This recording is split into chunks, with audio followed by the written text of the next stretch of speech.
మనలో చికెన్ని ఇష్టపడని వారంటూ నూట్లో ఒకరు ఉంటారేమో కదండి.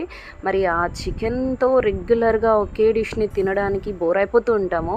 అలాంటప్పుడు ఇలాంటి కొత్త రెసిపీస్ మనం గనక ట్రై చేస్తూ ఉంటే చికెన్ మరింత రుచికరంగా కనిపిస్తుంది. సో, ఇవాల్టి వీడియోలో అలాంటిదే ఓ సరికొత్త రెసిపీని మీతో షేర్ చేయబోతున్నానండి. దీన్ని మీరు ఇంతవరకు తినలేదనుకుంటున్నాను. ఒకవేళ ట్రై చేసి గనక ఉంటే తప్పకుండా కమెంట్స్‌లో తెలియజేయండి. మరి వీడియోనైతే స్కిప్ చేయకుండా లాస్ట్ వరకు చూస్తూ ఉండండి. అలానే రెసిపీని చూసే ముందు ఛానల్ని గనక కొత్తగా విజిట్ చేస్తుంటే తప్పకుండా ఛానల్ని సబ్స్క్రైబ్ చేసుకొని పక్కనే ఉన్న బెల్ని క్లిక్ చేసేయండి. దీని ద్వారా నెక్స్ట్ ఛానల్లో నేను ఈ వీడియో పెట్టా దాని నోటిఫికేషన్ అందరికన్నా ముందు మీ వరకు చేరుతుంది.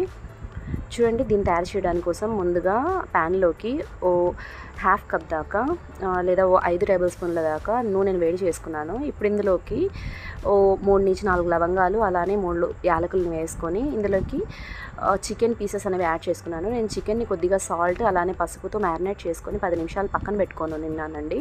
ఆ తర్వాత ఆ చికెన్ని జస్ట్ ఓ 3 మినిట్స్ పాటు ఫ్రై చేసుకొని పక్కన తీసేసుకున్నాను. ఇప్పుడు అదే ఆయిల్లో 3 లవంగాలు అలానే 3 యాలకులు, ఓ 1 టీ స్పూన్ దాకా నల్ల మిరియాలు, ఓ 2 ఇల్చులు దాల్చిన చెక్క, ఓ 2 ఎండుమిరపకాయలు, అలానే ఒక బిర్యానీ ఆకు, కొద్దిగా జీలకర్ర, ఇవన్నీ మసాలాలన్నీ వేసి జస్ట్ హాఫ్ మినిట్ పాటు సాట్ చేసుకున్న తర్వాత ఇందులోకి సన్నగా తరుక్కున్న ఆనియన్ అనేది యాడ్ చేసుకున్నానండి. నేను 3 మీడియం సైజ్ ఆనియన్స్ని అయితే తీసుకొని వాటిని సన్నగా తరుక్కొని ఇందులోకి యాడ్ చేసేసాను. ఆనియన్ అయితే ఎక్కువే పడుతుందండి ఇందులో మరి.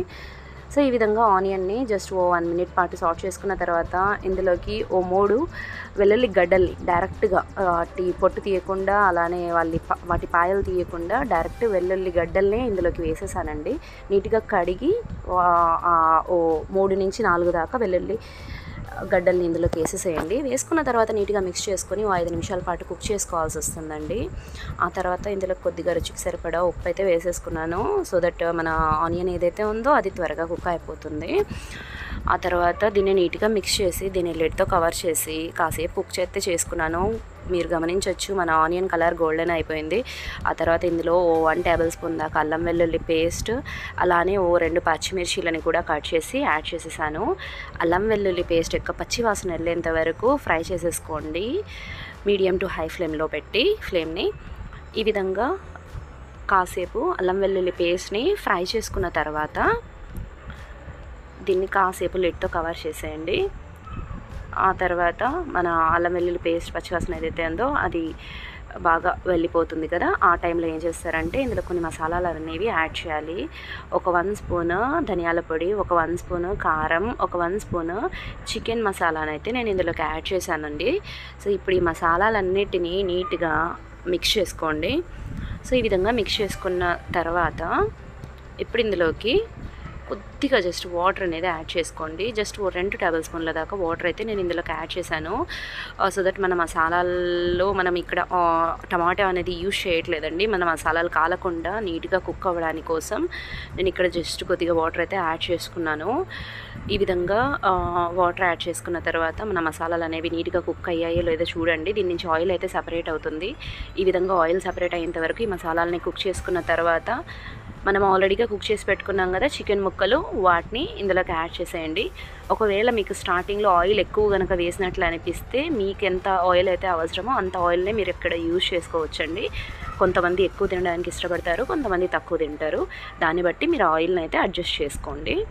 సో, ఈ విధంగా చికెన్ని కూడా ఈ మసాలాలతో కలుపుకుంటూ ఓ 1 to 10 మినిట్స్ పాటు కుక్ చేసుకున్న తర్వాత ఇందులోకి ఓ చిన్న గ్లాస్ నేను ఇక్కడ వాటర్ అయితే యాడ్ చేసుకున్నాను.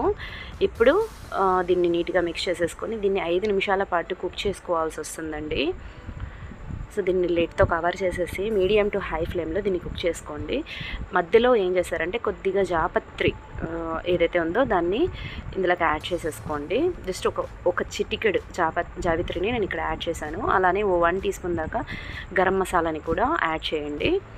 అంటే మన చికెన్ కుక్ అయ్యే ఆ 5 నిమిషాల్లోనే మధ్యలో ఒకసారి లిడ్ ఓపెన్ చేసి ఆ రెండింటిని యాడ్ చేసుకోండి.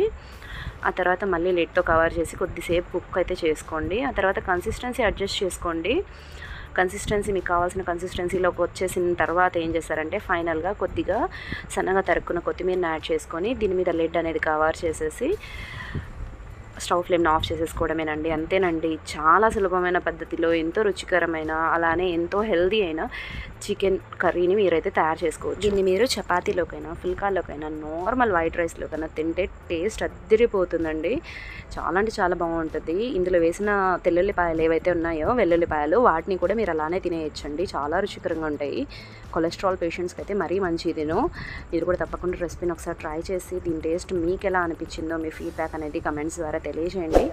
రెసిపీ నచ్చినట్లయితే రెసిపీకి చిన్న లైక్ ఇచ్చేసి మీ ఫ్రెండ్స్ అండ్ ఫ్యామిలీతో దీన్ని షేర్ చేసి ఇలాంటి మరిన్ని రుచికరమైన రెసిపీస్ కోసం ఛానల్ని అయితే సబ్స్క్రైబ్ చేసుకొని పక్కనే ఉన్న బెల్ని క్లిక్ చేసేయండి. Thank you for watching.